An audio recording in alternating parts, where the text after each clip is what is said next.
And welcome back to The Factor Uncensored. It's a problem that we have seen all across this country.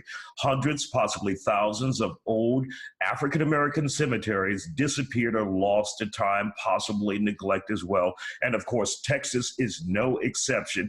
In Fort Bend County, we have discovered that there is a lost African-American cemetery in the New Territory community. Joining us now to talk about this is Eugene Howard, former NAACP president of Brazoria County. So Eugene, tell us a little bit about this cemetery for African Americans from long ago.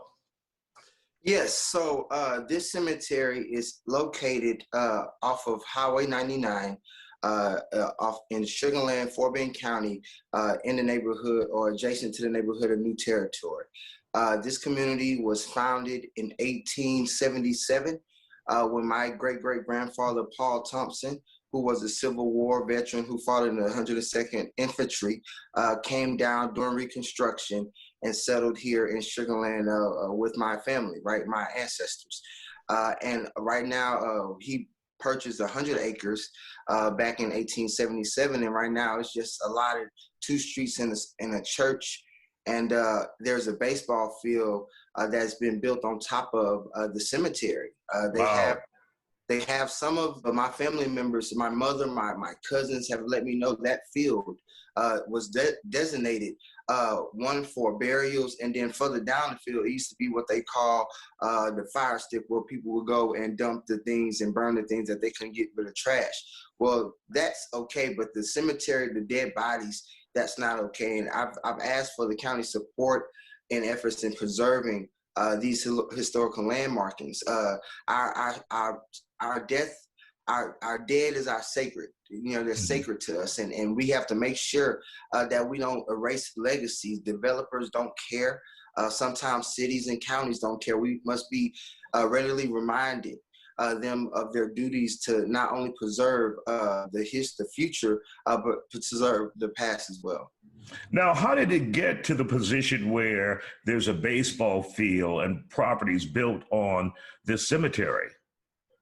Well, that's just, developers, and unfortunately, in the story of America, there's been hundreds and thousands of acres of land that has been kind of seized and taken.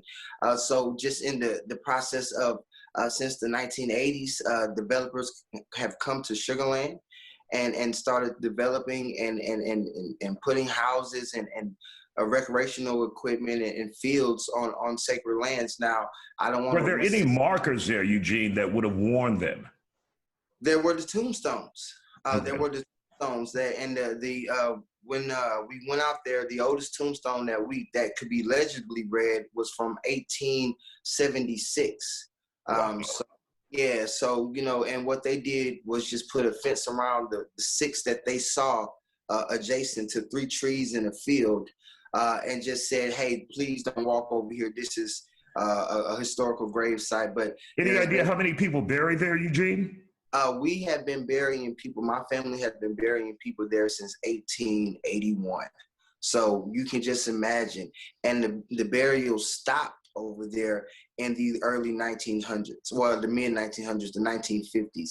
My grandmother's sister is buried next to the tree over there. Wow. Eugene, we want to thank you for joining us. I know you have a meeting with County Judge KP George to look further into this. And of course, we'll follow up. We want to thank you for joining us on The Factor.